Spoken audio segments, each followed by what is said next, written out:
Good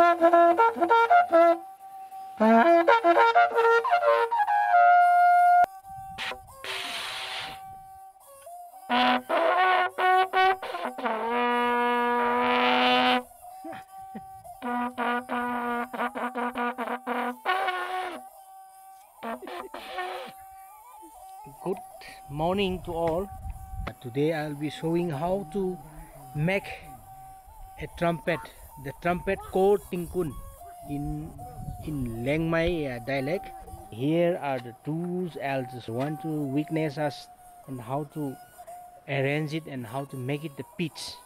TINGKUN sound very much different. They have more depth, they have more pitch, and it's sounding more better than this bagul. See, this is the TINGKUN. I see TINGKUN ne. TINGKUN na si te kumbuan ga ting mai du ga chin lung ba mi lo. TINGKUN chin boy se. So komai kluang ga sina sala mi ra mai bam sai.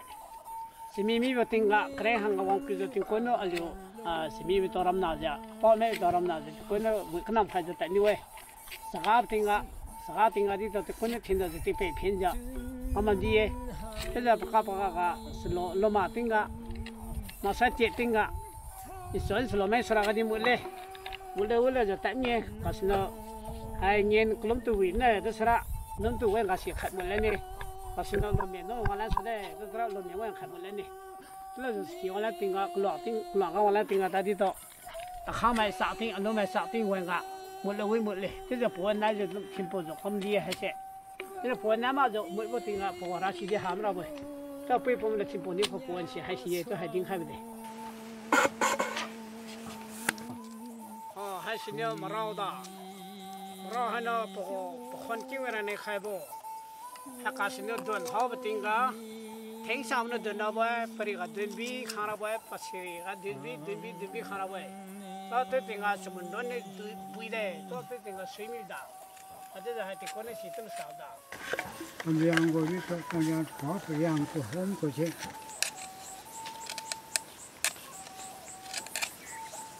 那好的是买在上行的，你怎么地还便宜？小一点的。家里就我地里回工，家里家门开我不空，哒哒哒哒哒哒哒哒哒哒。可是，这可是TINGKUNคนเนาะ。是超那个来回来我们很看的，这一路来回来。包几两那没吃呗，我们就把它不能带走，不能带走。后来那个正好上班为小妹都没好的人，他们说我可这个真把味道，这刚才挺透的不少，不要啊，就是没做吃了没得说呢，他都我来好来了不，一下弄啊，搞谁都弄的。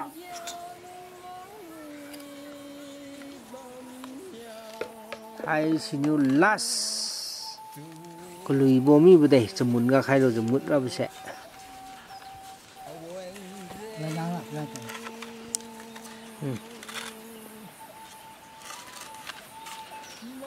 chậm không quay được rồi bữa tình ạ TINGKUN nói hả TINGKUN nói này buồn đó anh tay này cái sắt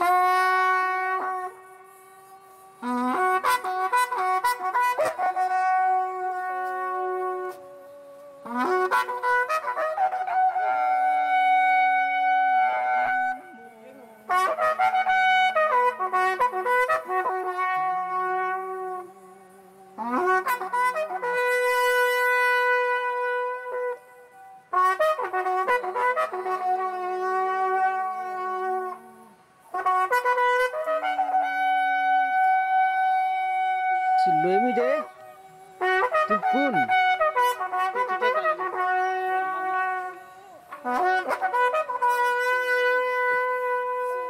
thank you welcome hallelujah